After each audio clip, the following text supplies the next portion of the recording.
अब अर्को के थाहा छ त, एउटा लोडको कन्डिसनले भनेको छ हैन, अर्को के कन्डिसनले भन्दाखेरि एफ इन्टु जेड भनेर गरेको थियौँ नि हामीले हैन।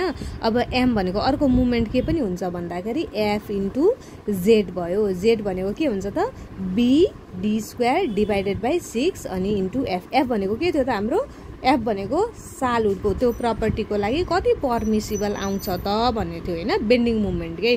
त्यसको लागि के गर्नुपर्छ त, हामीले कोडमा जानुपर्छ। कोडमा जाने है, कोडमा के को लागि, सालुड हैन। सालुडको लागि अब हेर्दै जाउँ त, एफ को भ्यालु चाहिएको हामीलाई के भन्दैछौँ हामी, बेन्डिङ भनेको छौँ हैन।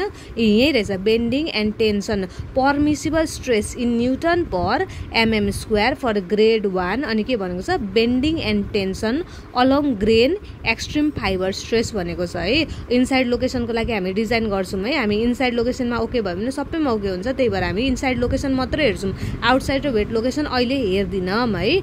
यो सालुडको लागि कति रहेछ, 16.9 16.9 अनि के रहेछ त, unit newton per mm square रहेछ है, newton per mm square. F भनेको टेबल 1 बाट हैन, टेबल 1 अफ आइएस कति, आइएस 4 के अरे 883 चाहिँ हो, 456 होइन ल, 883 है, 883 भयो। यसको कति रहेछ त हाम्रो यहाँनेरि 16 point कति पो भने मैले, 16.9 हैन, 16.9 B D square divided by 6।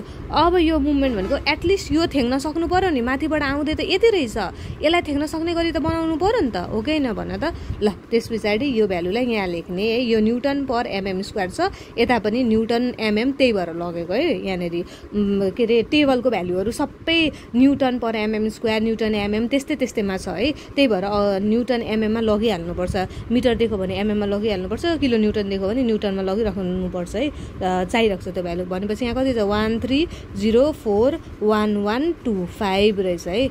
अब यो भयो, यसलाई डिभाइड गरेर यहाँ लेख्न त सकिन्छ है, बीडी स्क्वायरको रिलेसन आउँछ। अब यो सबै हटेर 4629985.20 निकालेको रहेछ, यहाँ चाहिँ यति निकालेको छु। अब क्यालकुलेटरमा कति आउँछ है यहाँनेरि, ल यति भ्यालु आयो अरे बीडी स्क्वायरको। यो 6 लाई उता लग्यो इन्टु गर्यो, अनि यो 16.6 यो इन्टु गरेको भ्यालुलाई 16.6 ले डिभाइड गरेर बीडी स्क्वायरलाई जस्ताको तस्तै राखेको छ। अब अरू कुनै पनि उपाय छैन, हामीलाई मुभमेन्ट इक्वल बार्नु बाहेक अरू कुनै पनि उपाय छैन है। अब एउटा मात्रै इक्वेसन छ है, एउटा मात्रै इक्वेसन छ, दुईटा अननोन छ, योबाट त निक्लिँदैन नि त हैन, निक्लिँदैन। अब फेरि कोड जाने, अब हाम्रो उपाय भनेको कोडमा जाने। कोड भनेको फ्लेक्सरल मेम्बरको लागि टेबल सिद्धियोस् अनि हैन, टेबल सिद्धिन्छ यहाँनेरि। अब टेबल सिद्धिसकेपछि यहाँनेरि कति छ त, यो क्लज कति त, या पेज नम्बरको हिसाबले होइन है, क्लजको हिसाबले लेख्नुपर्छ हामीले। यहाँनिर क्लज यतिमा यति भनेको थियो भनेर है, त्यो लमा दफा यो अनुसार भने जस्तै हो, यहाँ पनि यहाँ क्लज भन्नुपर्छ हामीले। फ्लेक्सरल मेम्बर भनेको बेन्डिङ होइन त, बेन्डिङ भयो। अब यसको लागि के छ त, बेन्डिङ स्ट्रेन्थ रहेछ, हामी यही हेर्दैछौँ होइन, अहिले यही हेर्दैछौँ। इफेक्टिभ स्पानहरू के भनेको छ, इफेक्टिभ छ 1 यहाँ भनेको छ plus 1/2 of the required length, भनेको अघि 0.23 गरेको थियौँ नि, त्यो कुरा यहाँनिर लेखेको छ है।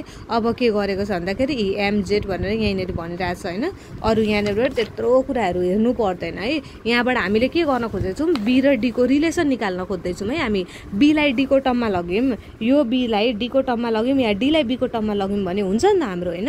अब के भनेको छ यहाँ क्लजमा हेरौँ है, क्लजमा के भनेको छ भने विथ है, विथ भनेको the minimum width of the beam or any flexural member. B भनेको के हुनु पर्दो रहेछ त, बी भनेको के हुनुहुन्छ, विथ भनेको बी होइन, minimum width of the beam or any flexural member shall not be less than है, लेस देन हुनु भएन भनेको ग्रेटर देन कति हुनु पर्यो त, 50 mm और कति L/50 L/50 कम्तीमा पनि यति हुनु पर्यो है। यो दुईटा मध्ये जुन ठुलो छ त्यो भन्दा पनि ठुलो लिएको बेटर हो भनेको छ, ग्रेटर है, greater whichever is greater भनेको छ, त्यही भाषा लेख्दिरा हुन्छ यहाँनेरि। यो should not be less than, यो दुईटा मध्ये जुन ठुलो छ त्यही एडप्ट गर्दा हुन्छ, तर के हुन्छ भने यो दुईटा मध्ये जुन ठुलो आउँछ त्यो भन्दा ठुलो पनि लिँदा पनि हुन्छ है हामीले है। त्यो कुरा चाहिँ के भनेको भन्दा यिनीहरू भन्दा चाहिँ ज्यादै लिएको राम्रो हो भन्न खोजेको है यहाँनेरि है। ल यो कन्डिसन हेरौँ ल, यो के भन्नु 7.5.3 ले भनेको छ है। योबाट बी हामीले मान्दै गऱ्यौँ भने हैन, हामीले के गर्नु 7.5.6 मा गएर चेक गर्ने। अब डी मिल्नु पर्यो नि त, बी हेपाजेटली मानेको छ यहाँ, जथाभावी मानेको छ, अनि डी त मिल्नु पर्यो डी मिल्नु पर्यो। डी कति आउनु पर्यो त, यो हालिसकेपछि डी कति आउनु पर्यो त भन्दाखेरि डी भनेको कति आउनु, depth of the beam or any flexural members should not be taken more than 3 times the width है। डी के आउनु पर्यो त, D less than, T small D less है, डी लेस देन कति आउनु पर्यो त 3 टाइम्स बी आयो भने ओके हो, नत्र भने हाम्रो यो भएन है, मिलेन है। अब के हुन्छ भन्दाखेरि अर्को कसरी पनि गर्न सकिन्छ भने पहिला डीलाई नै यसो डी इज टु बी भनेको 3 मानेर अनि विथमा लगेर 7.5.5 मा लगेर चेक गर्दा पनि हुन्छ। हामी दुईटै मेथडमा गरौँ ल। मेथड 1 भनिसकेपछि मेथड 1 है, यो मेथड जुन गर्दा पनि हुन्छ है, जुन गर्दा पनि हुन्छ।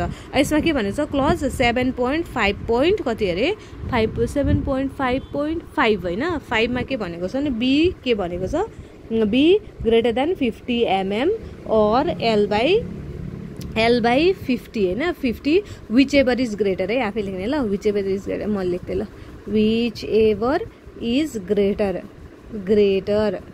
विच एभर इज ग्रेटर भनेर भनेको छ है। यसको लागि अब के गर्ने त, बी भनेको के रहेछ, ग्रेटर देन 50 mm। अब एल भनेको कति छ, एल भनेको एमएममा भनेको कति छ हाम्रो 3230 छ होइन, उतापट्टि 50। यो भनेको कति हुन्छ त,